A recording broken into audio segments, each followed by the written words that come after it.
आज ओडिशा गोटे बहुत स्ट्रेंज एवं गोटे आश्चर्यजनक जिनस देखला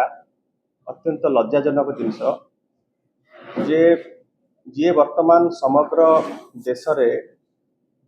दुर्नीति और जो शिक्षा व्यवस्थार आज जो विपर्यस्त घटी जी तार प्रतीक जहाँ को हाथ में 26 टी निरीह छात्र छात्री हत्यार रक्तर छिटा लगी पूर्वतन शिक्षा केंद्र शिक्षा मंत्री धर्मेंद्र प्रधान आज आम देखिलु जे सी जो ओडिशा रे आज पहुंची आज सी शक्ति प्रदर्शन एठी कर ओडिशावासी आज अपेक्षा करथिले जे जिते बड़े सी ओडिशा को प्रथमे आसीबे से प्रथमे ओडिशावासी को क्षमा मागे ओडिशा को भूल मागे कारण इमिति रेयर ह्यूमिलिएशन केबे ओडिशा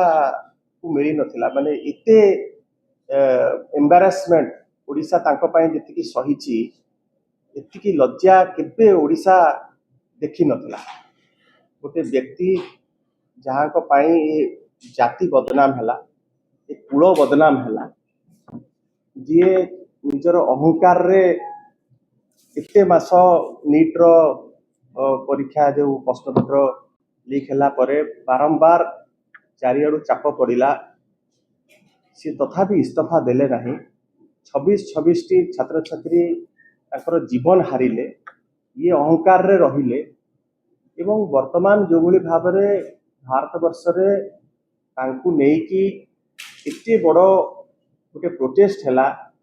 दीर्घ मास धरिकी प्रोटेस्ट चलला छात्र छात्री मानू बर्बरचित आक्रमण कले पुलिस कर्मचारी माने एवं छात्र छात्री माने लुहाण हेले एवं जो माने सेथरे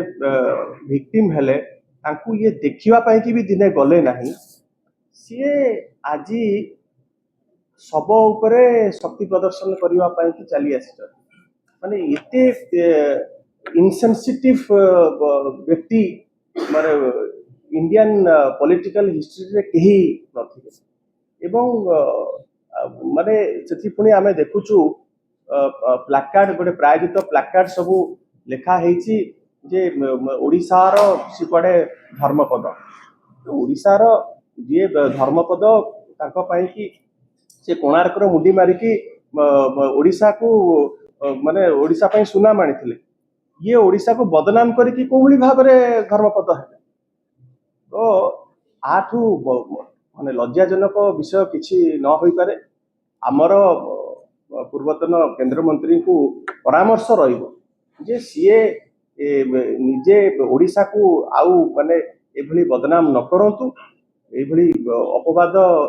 रो शिकार न करंतु निजे भी एभली अपवाद न मुंडातु